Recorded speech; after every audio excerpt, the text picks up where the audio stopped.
want to bore you guys. So basically it was everything we thought it'd be and then some, right? I mean, both guys came out, said, fuck the feeling out process, and just dug their heels in and threw. Man, I can't say enough about the balls and the courage it takes to go out there and fight somebody you know is dangerous and not even take a round just to feel the other guy out. I mean, that is just...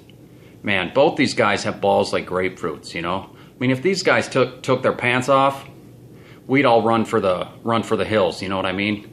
Because, you know, these guys have fucking elephantitis, you know?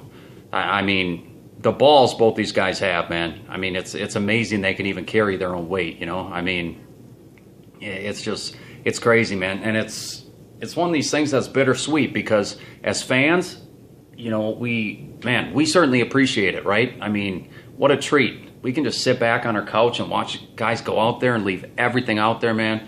Leave pieces of themselves in the cage.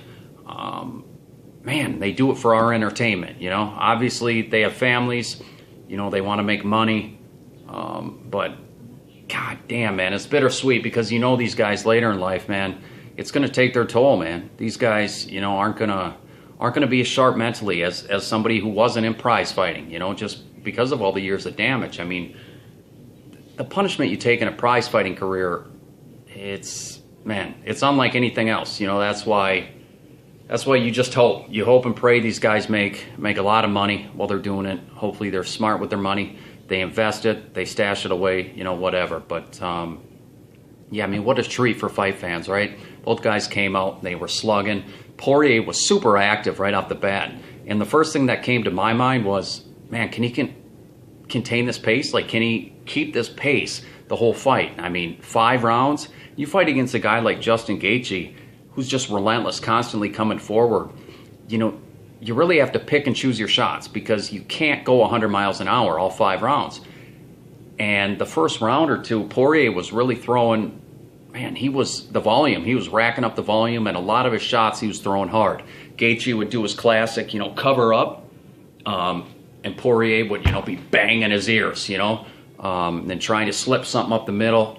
But they were hard shots, man. Like, he wasn't just tapping them at the beginning, you know, and then I think he realized right away, like, okay, you know, I'm gonna burn my arms out if I keep throwing all this power into all these shots. You know, this guy's not going anywhere.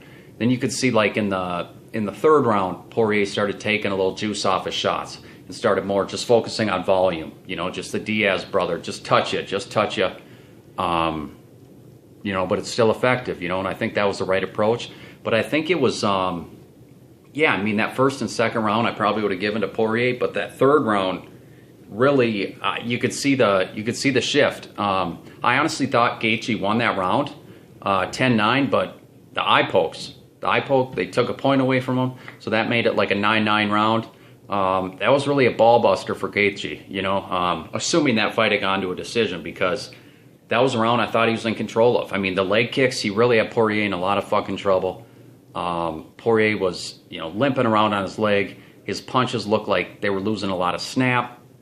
It looked like a bad situation for Poirier, you know, and it looked to me like Poirier was just out of gas, you know. I forget if it was the end of the second round or end of the third, but Poirier was, you know, hands on his knees, just gassed at the end of the round, you know, and not surprisingly, that's what Gaethje does to these guys, man.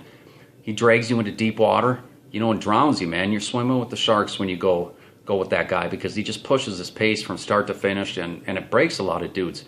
But I got to tell you guys, man, for all you fuckers, man, who thought Dustin Poirier wanted a way out against Eddie Alvarez, this fight against Gaethje was proof that wasn't the case.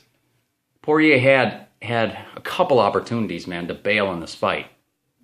He had ways out in this fight, and he chose to stick it out and stick in there, man. It takes a lot of balls and courage, you know, so I'm not buying the whole he was looking for a way out against Eddie Alvarez. I mean, he was in deep shit in that third round. You know, his eye got poked in the eye. You know, his leg was fucking bruised and battered. You know, his arms, his punches were just arm punches. I mean, it looked like everything was going down the shitter for him. You know, everything was favoring Dustin Gaethje. It seemed like the tides were turning. Poirier said, no, you know what? My eye's fine. I can fucking see. You know, get out of here. Let me go at it. He got poked again. He said, no, get the fuck out of here, man. Let's just keep fighting. I don't want to give this guy a break. Let's go.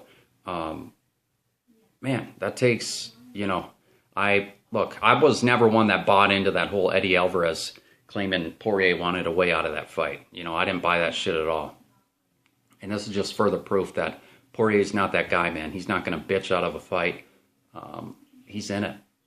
He's in it till the end. And, yeah, I mean, you saw it in this fight.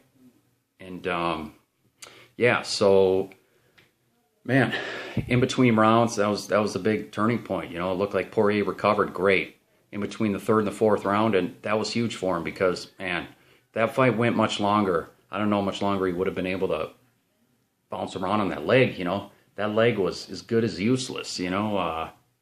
He lost a lot of juice in those wheels, man, because of Gaethje's leg kicks, man. Those kicks were sick, and he had Poirier in a lot of fucking trouble, man. That third round was really bad for Poirier. Poirier pulled his shit together in between rounds. Whatever his corner told him, it worked. He went out there, got the job done, what, a minute or two into the fourth round? Went out there and put Gaethje on ice, man. Brutal shots. Gaethje was staggering around, you know, like a baby deer with weak legs, you know, on ice. Yeah, man. Poirier sealed the deal, man. Finished it off. Wow, what a fight, you guys. What a fight. It was everything I thought it'd be. And then some. Man, I hope for Gaethje's sake, you know, he starts fighting a little smarter. You know, his styles work for him. You know, so you can't really harp on the guy too much about it. But I still don't like the cover. Just take a bunch of shots and then fire back in hopes you land one or two of your own. I don't like that approach. You know, I just don't. You know, so we're starting to see some little kinks in his armor, and I think it's time he takes a little time off, add some more tools to his tool belt. You know, man, more head movement, more feet movement. You know, don't get out of that mindset where you feel like you need to slug, man, because that isn't always the approach. And now people are starting to see that he can be broken. For the longest time, he was this guy that just came forward and you couldn't break him. He broke you. You couldn't break him. But now we're seeing that, you know, he's not Superman. You know, he's not invincible. He's not unbreakable. These guys are finding ways to crack his armor.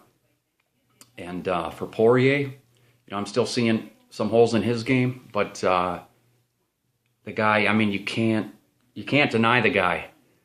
I mean, he's climbed his way up, been knocked down multiple times, but he's always gotten back up, dusted himself off, and made his way right back to that title picture every time. I mean, multiple times. So you can't deny the guy a shot, man. I don't know if a title shot is the right move for him next, but he's right up there, man. Within his next, like, 2 fights, he should be fighting for a title. You know what I mean? What a great fight, you guys. What a great fight.